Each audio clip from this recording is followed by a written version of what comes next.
اس بات کو نوٹ کر لو.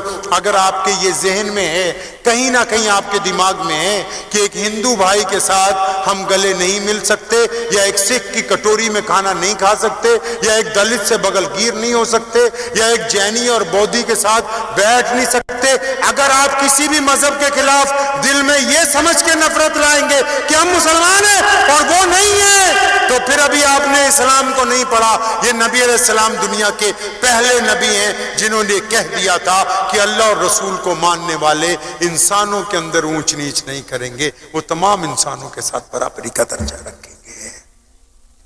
اور صرف مسلمانوں کے لیے نہیں کہا، مسلمانوں کے لیے نہیں کہا. پوچھ لینا مولویوں سے، کبھی بخاری میں لکھا ہے، فرمایا غیروں کی عبادت گاہوں کو نہ چھیڑنا، نہ ان کے ساتھ بدتمیزی کرنا، نہ ان کی بیٹیوں اور بیویوں کی طرف کبھی گندی نگاہ ڈالنا. مسلمان ہوتا ہی وہی ہے جو دوسرے کو عزت بانٹتا ہو، جو دوسرے کی عزت چھیننے کی کوشش کرتا ہے. وہ کس طرح محمد رسول اللہ کے دین کا نمائندہ بن سکتا ہے؟ بتائیے. اپنے دل پہ ہاتھ رکھ کے بتاؤ مسلمانوں جو ایک دوسرے کو فتوے دیتے ہو، ایک دوسرے کو مسئلے سمجھاتے ہو، کیا آپ کی وجہ سے کسی ہندو سکھ بھائی نے کبھی کہا ہے کہ مسلمان اچھے ہوتے ہیں؟ اپنے دل سے پوچھئے ایک منٹ کے لیے، اپنے دل پہ ہاتھ رکھ کے پوچھو، اپنی زندگی کو دیکھو. ایک چھوٹا سا واقعہ سنا کے اپنی بات ختم کر دیتا ہوں. میرے والد شیر اسلام مولانا حبیب الرحمان لدھیانوی رحمۃ اللہ علیہ کے پاس تقریباً 10-15 سال یا اس سے زیادہ ہو گیا ہوگا، ایک صاحب آئے، نوجوان سے تھے، کہنے لگے میں کلمہ پڑھنا چاہتا ہوں. کلمہ پڑھ لیا، چلے گئے، آتے جاتے رہے کئی سال. کہنے لگے حضرت آپ دعا کیا کریں، میری امی ہماری ہم خیال ہو جائے. دعا کرتے رہے، وہ کوشش کرتا رہا، والدہ اس کی ہم خیال ہو گئی. پھر وقت گزرتا گیا، آنے لگے، کہنے لگے مولانا اگر ابو ہو جائے نا، ابو سے تو ڈر لگتا ہے، اگر ابو بھی مان جائے نا ہماری بات تو ہم پھر بے فکر ہو جائیں. تو ایک دن آیا خود ہی مٹھائی لے کے کہ حضرت میرے ابو بھی میرے ساتھ آئے ہیں. تو اس کے والد کا جو اس نے واقعہ بیان کیا وہ آپ کو سنانا ہے. وہ دونوں ماں بیٹا کہتے ہیں ہم نے ان کو، اپنے بیٹا کہتا ہے میں نے اپنے والد کو جس دن بتایا اور میری والدہ نے بتایا کہ ہم نبی علیہ السلام کے دین پر ہیں، تو ہمارے والد نے ہماری طرف گھور کے دیکھا اور ہمیں کہنے لگے اچھا تم دونوں یہیں بیٹھو. وہ اپنے کمرے میں گئے اور کمرے کی کنڈی لگا لی. ہم نے دروازہ کھٹکھٹایا، ہمیں خطرہ تھا کہ کہیں اپنے آپ کو کوئی نقصان نہ پہنچائیں. تو وہ اندر سے آواز آئی کہ اندر باہر جا کے آرام کرو، صبح کو میں اٹھوں گا تب تم سے بات ہوگی.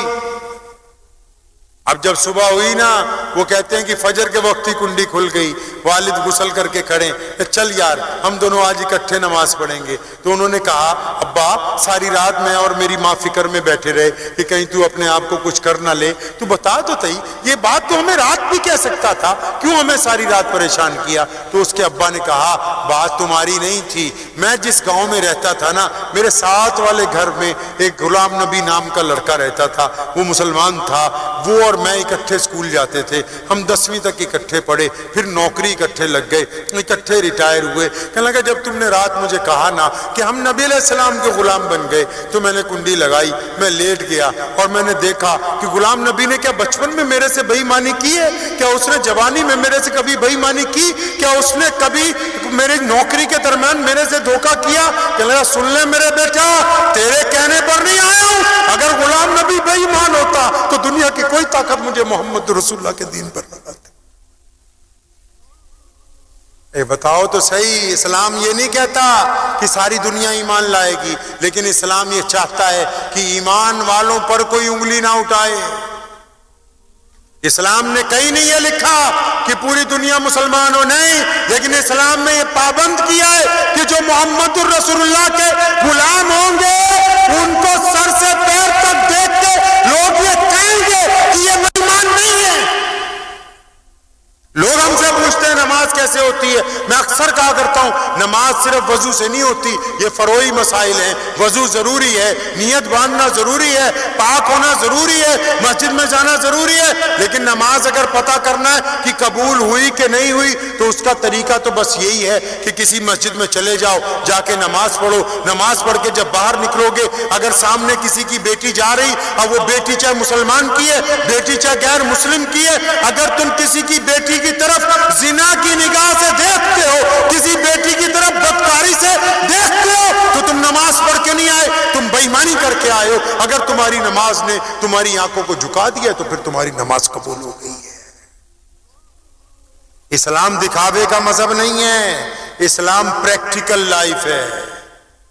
اس بات کی بحث میں مت پڑیے کہ کس مسئلے میں کیا فتویٰ ہے، پہلے اس بات پر آئیے کہ آپ نے پرسنلی اپنی زندگی میں اپنے دین کے لیے کیا کیا اب تک۔ کیا کوئی ایک غیر مسلم یہ کہتا ہے کہ عبد الرحمان میرا بچپن کا دوست ہے، یہ شراب نہیں پیتا؟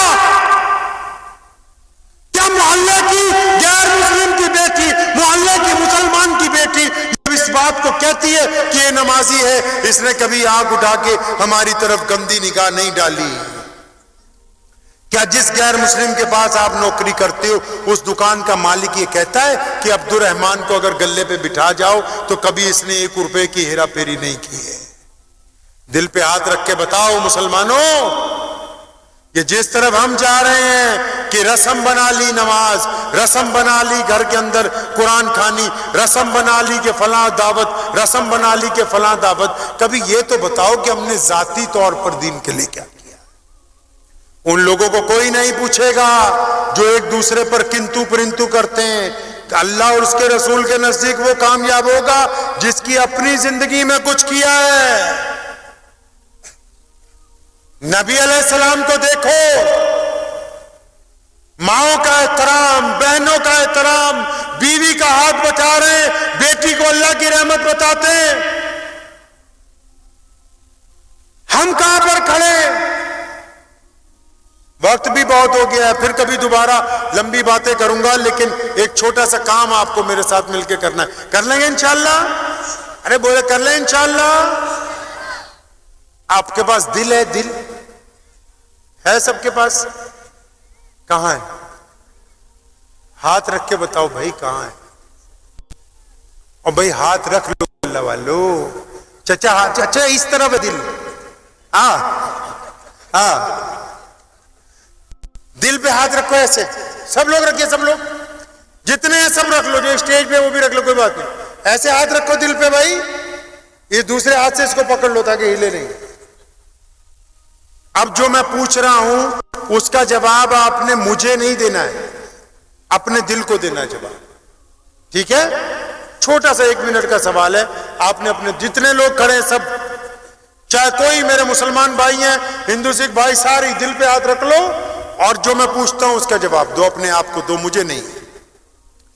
آپ کی عمر جتنی بھی ہے، کسی کی 20 سال 30 سال 40 سال 50 سال 60 سال، جو بھی آپ کی عمر ہے، کیا آپ کی زندگی میں کوئی شام ایسی آئی ہے کہ آپ اپنے گھر گئے ہوں اور آپ نے جا کے اپنے ابو جی کو گلے سے لگایا ہو اور کہا ہو کہ ابو مجھے تجھ سے بہت پیار ہے، میں ڈرتا ضرور ہوں تیرے سے لیکن مجھ کو تجھ سے بڑی محبت ہے، کیونکہ محمد رسول اللہ صلی اللہ علیہ وسلم اپنے ابو سے بڑی محبت کرتے تھے، فتح مکہ کی رات ان کو یاد کر کے بڑا روئے۔ آپ نے کبھی اپنے ابو کو گلے لگایا ہے؟ کبھی؟ جن کے ابو انتقال کر گئے، کیا وہ کبھی کسی شام قبرستان گئے اور اپنے باپ کی قبر پہ ہی ہاتھ پھیر کے کہا ابا پیسے بھی ہیں، گھر بھی ہے، سواری بھی ہے، بچے بھی ہیں، کچھ نہیں تو بس تو نہیں ہے آج میرے پاس؟ کیا کوئی رات آئی ہے آپ کی زندگی میں کہ آپ نے اپنی امی کے پیر پکڑ لیے ہوں؟ کسی ایک رات آپ نے اپنی بیوی کا کہا میں ماں کے پاس جا رہا ہوں، اس ماں کے پاس جس نے اپنے جگر کا خون نچوڑ کے آپ کو پلایا اور آپ اس کے ساری رات پاؤں دباتے رہے ہو، اماں ابا نہیں ہے، وہ تجھ سے باتیں کرتا تھا، میں ہوں پیچھے اس کا کفیل، اماں میں تیرے سے آج دکھ درد بانٹنے آیا ہوں. آپ کی زندگی میں کوئی رات ایسی آئی ہے؟ کبھی کوئی شام ایسی آئی ہے آپ نے اپنی بیوی کو کہا ساری دنیا ایک طرف ہے میں تیرا دوست ہوں, ہم دونوں ہر مصیبت کے اندر ساتھ کھڑے ہوں گے؟ کیا کبھی آپ نے زندگی میں ایسا کچھ کیا ہے؟ اچھا یہ سب بھی چھوڑو, جن کے ساتھ آپ نے بچپن گزارا ہے, جن کے ساتھ آپ جوانی گزار رہے ہیں, جن کے ساتھ آپ رات کو چائے پیتے ہیں, ان میں کئی لوگ ایسے ہیں جو غریب ہیں, کئی لوگ ایسے ہیں جو نوکری پیشہ ہیں, کئی لوگ ایسے ہیں جن کے پاس مہینے میں پورے پیسے نہیں ہوتے. کوئی رات ایسی آئی ہے کہ آپ نے اس رات کو اپنی حیثیت کے مطابق ایک لفافے میں پیسے ڈالے ہوں اور وہ پیسے چاہے 1000 ہو چاہے 1,00,000 ہو, اپنی حیثیت کے مطابق, اور چھپ کے جا کے جب سب سو گئے ہوں اپنے دوست کے گھر کے دروازے کے نیچے اس نیت سے پھینکے ہوں کہ میرے دوست کی بے عزتی رہو, یہ بھی کسی کے آگے ہاتھ پھیلائے, اس کی بھی عزت رہ جائے, میرا اللہ بھی مجھ سے راضی ہو جائے. کیا آپ نے کبھی زندگی میں کچھ ایسا کیا ہے؟ کیا آپ نے کبھی کسی بیمار کے پاس بیٹھ کے اس کو یقین دلانے کی کوشش کی ہے کہ خدا کی قسم اللہ چاہیں گے تو دوائی کھاتا رہے تو ٹھیک ہو جائے گا, کوئی تیرا ساتھ دے نہ دے میں تیرے ساتھ ہوں؟ کبھی آپ نے کبھی کچھ ایسا کیا ہے؟ کیا کبھی چلتے ہوئے آپ نے اسکوٹر یا سائیکل یا کار روک دی ہو اور کوئی پتھر گرا ہوا ہو ہائی وے پہ, آپ اس لیے اترے ہو کہ کسی ماں کا بیٹا گزرے گا, موٹر سائیکل پلٹ جائے گا, گر جائے گا, میں پتھر کو ہٹا دیتا ہوں, تو کیا اس کو آپ نے ہٹایا کہ میرے نبی علیہ السلام کی سنت ہے؟ کبھی کچھ آپ نے ایسا کیا ہے؟ کیا کبھی آپ کسی بھکاری کو پکڑ کے کسی ہوٹل پہ لے گئے کہ یار میں تجھے آج اچھا کھانا کھلاؤں گا؟ کسی روتے ہوئے کو ہنسایا ہے؟ کبھی کسی روتے ہوئے کو ہنسایا ہے؟ آپ کہتے ہیں نا آپ مسلمان ہیں, آپ کا دعویٰ ہے نا جی ہم تو بہت ساری مسجدیں رکھتے ہیں, مدرسے رکھتے ہیں, ہمارے پاس تو بڑی دعوتوں کا انتظام ہے, ہم تو بڑا برادری کے ہیں. ان میں سے کچھ کیا آپ نے؟ یہ جتنے کام میں نے بتائے ہیں نا یہ ہر ایک کام نبی علیہ الصلوۃ والسلام نے کیا ہے. اپنے والد کو بھی یاد کیا ہے, ماں کی قبر کے اوپر بھی جا کے روئے ہیں, بہنوں کو سامان دے کے گھر سے رخصت کیا ہے, ماں کے جو دوست سہیلیاں آئیں ان کے ساتھ بھی خبر گیری کی ہے, امی خدیجۃ الکبریٰ کے جو بچے پہلے خامد کرتے تھے ان کے ساتھ بھی رفتاری کی ہے, مزدور کے ساتھ جا کے ہل بھی چلایا ہے کھیت میں, باغیچہ بھی اجوا کھجور کا اپنے ہاتھ سے محمد رسول اللہ نے لگایا, زخمیوں کی مرہم پٹی بھی کی ہے, کھانا بھی خود بنا کے اپنے گھر والوں کو کھلایا ہے, روتو ہو کو اتنا ہنسایا ہے کہ ان کو کفیل کر دیا ہے, ننگوں کو کپڑے پہنائے ہیں, بھوکوں کو کھانا کھلایا. مسلمانوں کچھ تو بتاؤ کہ ایک بندہ کھڑا ہو کے کہ میں یہ کام کرتا ہوں ذاتی طور کے اوپر. یاد رکھو زندہ قومیں باقی رہتی ہیں, اپنے پاس سے اسلام میں رواج نہ لاؤ, خود کیا کر سکتے ہو دین کے لیے وہ دیکھو. مسجد میں اختلاف پیدا کرنا, مسلمانوں میں گروہ بندیاں پیدا کرنا, نفاق پیدا کرنا, فروعی مسائل کو اتنی طاقت سے بیان کرنا کہ ایک دوسرے کے لوگ دشمن بن جائیں, اس سے آپ کو فائدہ ہونے والا نہیں, نقصان ہونے والا ہے. نیت یہاں باندھو تب بھی نماز ہو جائے گی, یہاں باندھو تب بھی ہو جائے گی, یہاں باندھو تب بھی ہو جائے گی, رفع دین کرو تب بھی ہو جائے گی, لیکن اگر ان ہاتھوں کو کاٹ دو گے پھر نہیں ہوگی. صفوں کے اندر انتشار پیدا کر دو گے پھر نہیں ہوگی. لوگوں کا قبلہ بدلنے کی کوشش کرو گے پھر نہیں ہوگی. پھر اس لیے یاد رکھو ہمارے پاس جو کچھ سرمایہ ہے وہ نبی علیہ السلام کی محبت ہے. کس کی محبت ہے جی؟ نبی علیہ السلام کی. کہیے صلی اللہ, زور سے صلی اللہ. ایک کام کرنا ہے, ہر وقت نگاہ رکھنی ہے عشق رسول صلی اللہ علیہ وسلم پر. کوئی ایک سنت ادا کرتے رہیں گے فائدہ ہوتا جائے گا انشاءاللہ تعالی. کریں گے انشاءاللہ. پانی پلانے کی سنت ادا کریں, کھانا کھلانے کی سنت ادا کریں, معاف کرنے کی سنت ادا کریں, مسکرا کے دیکھنے کی سنت ادا کریں, غریبوں کو اٹھانے کی سنت ادا کریں. لیکن جب یہ سنت ادا کریں تو مذہب کی اینک نہیں لگانی ہے, مذہب کی اینک نہیں لگانی ہے. اللہ پوری عالم کے رب ہیں اور نبی علیہ السلام پورے عالم کے لیے رحمت بن کے تشریف لائے ہیں. تو کوشش کریں گے کہ ہم اپنے اندر کچھ تبدیلی لائیں گے تبدیلی انشاءاللہ.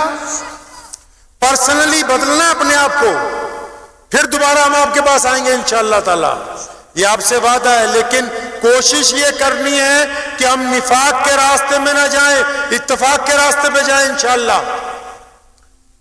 چوں چرا کے راستے میں نہیں, اطاعت کے راستے پر, فرما برداری کے راستے پر, محبت کے راستے پر. وہ کسی نے کہا ہے نا, محمد کی محبت دین حق کی شرط اول ہے. صلی اللہ, اور زور سے کہا گیا, درود شریف اتنی بار تو آپ کو سمجھا دیا. صلی اللہ, ہمارا جو قبلہ ہے نا وہ اس لیے قبلہ ہے کیونکہ نبی علیہ السلام نے کہا تھا. قرآن اس لیے قرآن ہے کیونکہ نبی علیہ السلام نے بتایا. ایمان اس لیے ایمان ہے کیونکہ نبی علیہ السلام نے بتایا. مسجد اس لیے مسجد ہے کیونکہ, تو رشتہ کس سے مضبوط رکھنا ہے جی؟ نبی علیہ السلام سے. محمد کی محبت دین حق کی شرط اول ہے, اگر اس میں ہے خامی تو سب کچھ نامکمل ہے. مجھے امید ہے کہ آپ کو یہ ویڈیو پسند آئی ہوگی.